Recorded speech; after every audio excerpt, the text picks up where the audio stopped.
of what I think we call here my farewell address. We've spent a lot of time in the office writing out a long speech, and once I read it, I realized it really is more emotional than I thought, and we've set that speech aside. And last night I made myself a lot of notes of what I wanted to say, and then I realized this morning that was really just trying to get the last word in on a lot of the politics we've been discussing. So I set that aside and just decided to speak from my heart for a few minutes.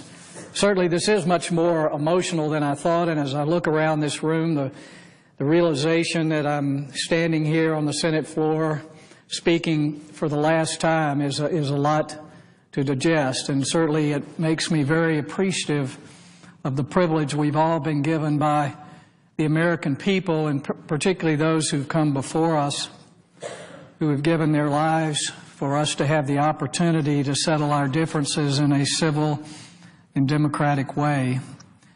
So this is a great opportunity and a privilege to just share a few thoughts before I go on to the next phase of my life. I first have to give my particular thanks to my wife, Debbie, who for the last 15 years has spent many days and nights alone as I have tried to come up here and change things in Washington.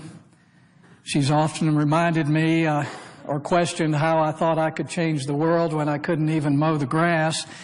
But she has been a supporter, and certainly so important. As I left my children who were still in school and I began serving in the House, kept them on the right track. And I particularly want to thank them. All of you who served here know that when we sign up for public life, we also sign our families up for public life. In a lot of ways, it makes their lives much more difficult. So I want to thank my children, my wife, Debbie, and family for putting up with this and being such a support. I also have to thank the people of South Carolina who've entrusted me with this job in the Senate for the last 8 years and the House 6 years before that.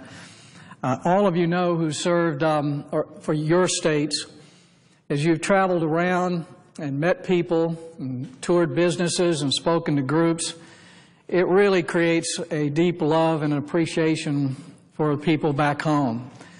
I look at what we're making in South Carolina and these small businesses. You drive by not knowing anything's there, and you go in and find that they're making things and shipping things all over the world. It just makes you very proud of what we're doing in South Carolina, and I know all of you feel the same way about your states, and I'm very appreciative of the people of South Carolina who've given me this opportunity. Very grateful to my colleagues who I've often scrapped with on a lot of issues. I appreciate their patience on both sides. I think I can leave here claiming to have good friends who are Democrats and Republicans. I'm particularly grateful for a lot of the new senators, some who are sitting here today, who I've had the opportunity working with their folks in their states and all around the country to elect some new people to the Senate that are bringing the right ideas and some new voices to those principles that we know have made our country successful. And so I feel like as I leave the Senate that we're leaving it better than we found it, and that our focus now, despite the difficult challenges, is really on America and how we turn America around. I should spend a lot of time, and most of my time, on thanking my staff. I have to say that my greatest inspirations have come from the staff that I've had the opportunity to serve with in the House and the Senate. As all of you know who are serving here in the Senate, that this country is being run by people in their 20s and 30s who get us so busy that they're having to follow us to meetings to tell us where we're going and what we'll be talking about. But it's incredible to see that these young people, particularly those that I've served with, have such a passion for our country and freedom, and they're willing to put it all on the line to make a difference here. And I'm They feel a lot like my family, and I'm certainly going to miss them, but it's encouraging to see them moving to other offices and taking their ideas and that courage to other places on the Hill. I want to add my thanks to all the Hill staff, you folks sitting around the front here and those who've worked with us. I know sometimes we've pressed the envelope a little bit on things that we were trying to get done, and I've seen a lot of very intelligent, active, and engaged staff all across the Hill, both Democrat and Republican, and I'm very thankful for what you do. About 15 years ago, I started campaigning for the House. I'd never run for public office. At that time, I believed, and I think it still holds true today, that there were normal people like me, and then there were politicians. I was a businessman. I'd had a small business for about 15 years. I had 4 children. I was active in my church and the community. And I had begun to see that well-motivated, well-intended government policies would make it harder for us to do the things at the community level that we know actually worked. And that's really what I've always been about here. It really was not about politics. I had really no strong political affiliation before I decided to run for office. But I saw ideas from the time I was a young person, ideas that worked. And I actually saw this statement the other day that I'd like to read because it reflects what I think a lot of us know works in our country. And this is one thing I will try to read today. I do not choose to be a common man. It is my right to be uncommon. If I can seek opportunity, not security, I want to take the calculated risk to dream and to build, to fail and to succeed. I refuse to barter incentive for dole. I prefer the challenges of life to guaranteed security, the thrill of fulfillment to the state of calm utopia. I will not trade freedom for beneficence, nor my dignity for a handout. I will never cower before any master save my God. It is my heritage to stand erect, proud and unafraid, to think and act for myself, enjoy the benefit of my creations, to face the whole world boldly and say, I am a free American. I've seen this on a plaque called the American Creed. In South Carolina, at least, we've adopted this as what we call the Republican Creed. But it's really not a Republican idea or a political idea. It's an American idea. And the ideas in this statement are ideas that we all know work, and ideas that we would hope for our children and everyone around us. We know that there are people all around us who are having difficulty, but this idea of helping them to become independent, self-sufficient, responsible, creates the dignity and fulfillment in their life that we know we want for all Americans. This is not for a small few.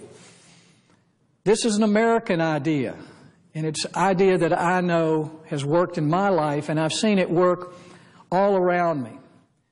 And that's what I'd like to talk about for just a second today. It's not political ideas, but ideas that we can look back through history and all around us today and point to them and say, that's working. I think if we did that more here in the political sphere, we could find a lot more consensus. As we look around the country today, we can see a lot of things that are working. Sometimes we couch them in our political rhetoric, but I can guarantee you they're not being done for political reasons at the state level. They're being done because they work and that they have to get things to work at the state level. We saw last week the state of Michigan adopted a new law that gave workers the freedom not to join a union. Now, they didn't do that because it was politically expedient. or that they thought it was a good idea, because it actually is probably going to get a lot of the politicians in hot water in Michigan.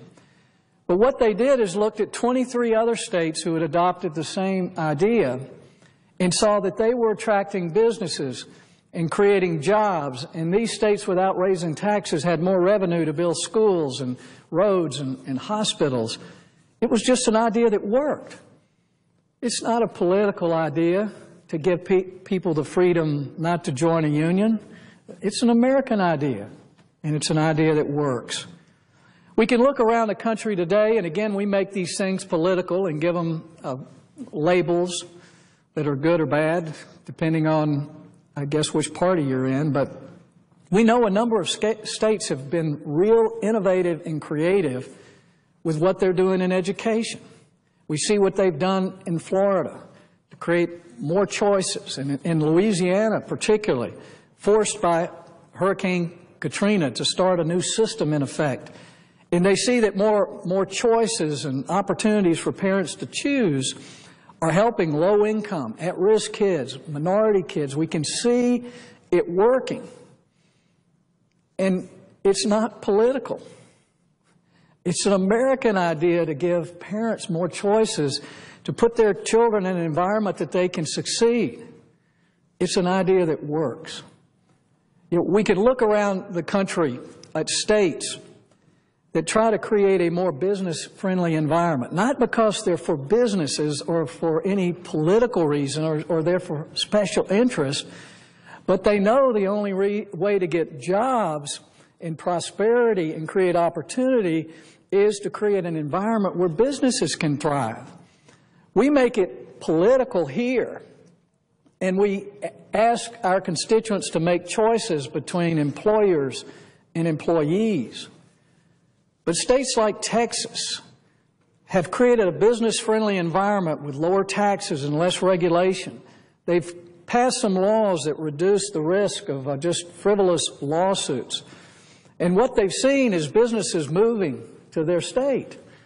They've seen jobs and opportunity created, not for the top 2%, but expanding a middle class, creating more opportunities and more tax revenues to do the things at the state government level that we all want for everyone that lives there. This is not for a few. This is for 100%. And you see specials now on TV comparing California and Texas, and businesses moving out, and delegations from California going to Texas to try to figure out why businesses are moving and families are moving. It's not political at all.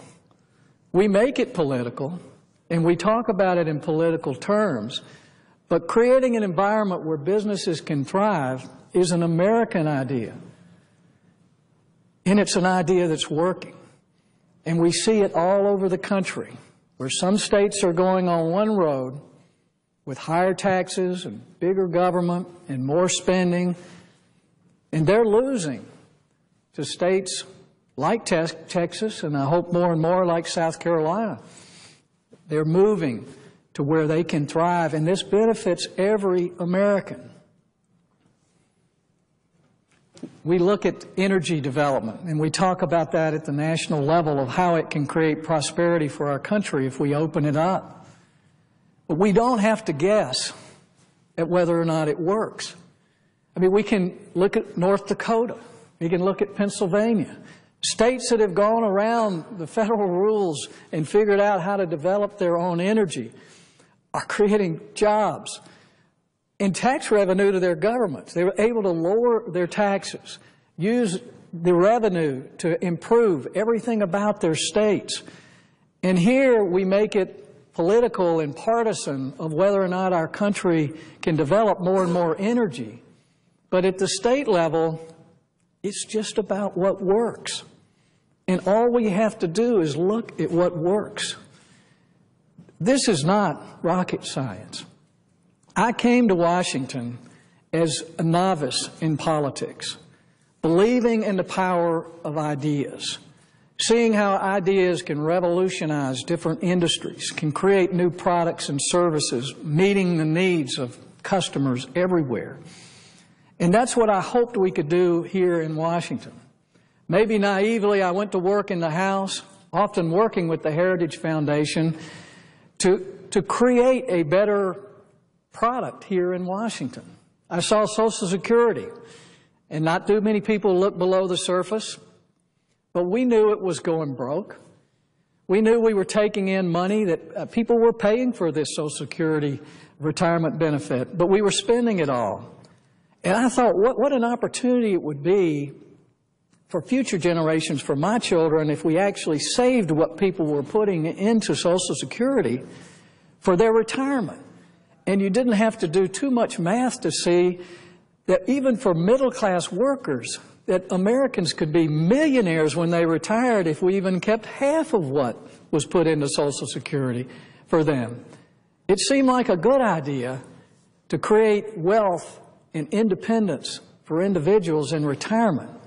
But we made it a political idea and somehow convinced Americans that it was riskier to save their Social Security contribution than it was just to spend it.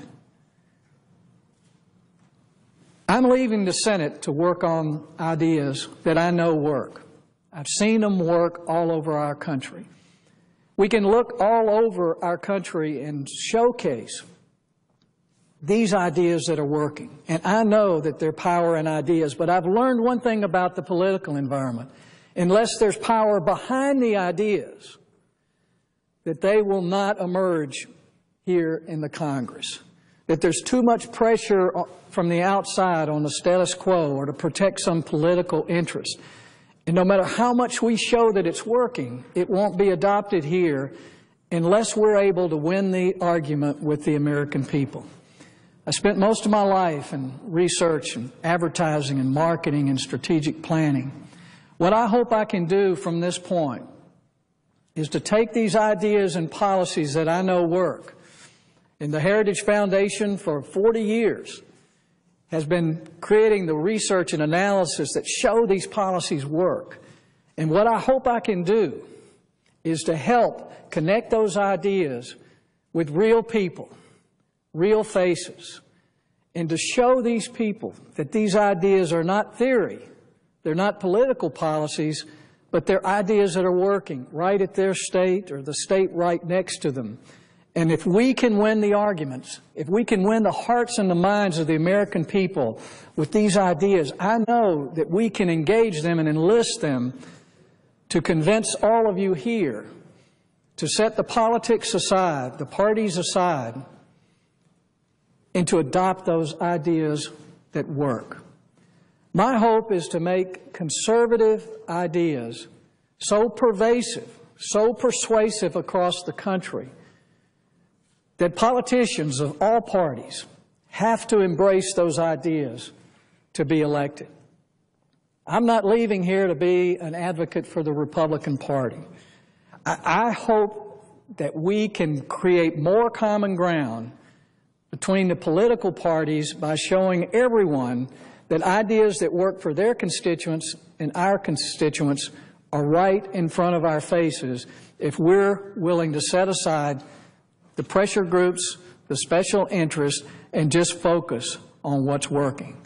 Over the next few years, we're going to see more and more states doing the right things, becoming more prosperous, creating a better environment for people to live and work.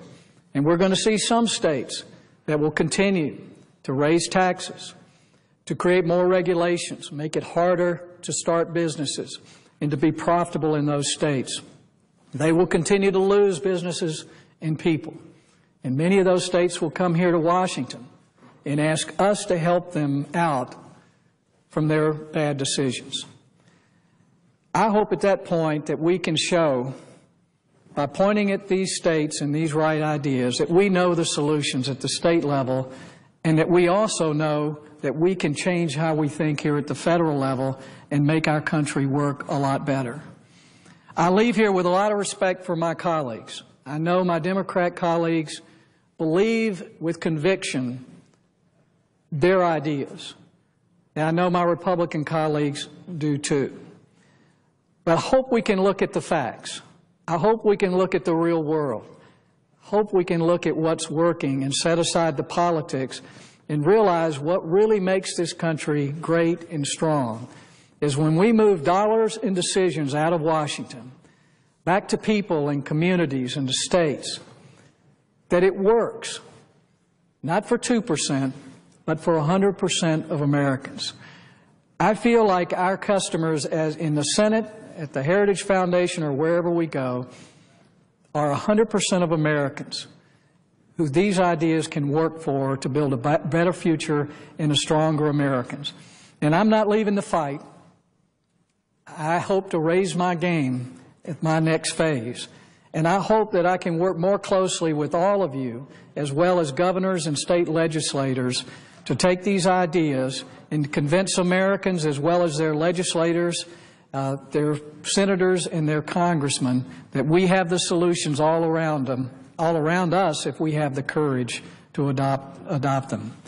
I thank you for this opportunity to serve. Certainly I'll miss my relationships, but I hope that we'll have the opportunity to continue to work together for what is the greatest country in the world and what I believe a generation before us that could be the greatest and most prosperous generation of all if we just look to the ideas that work. Thank you, Madam President, and I thank my colleagues. I yield the floor and note the absence of a quorum.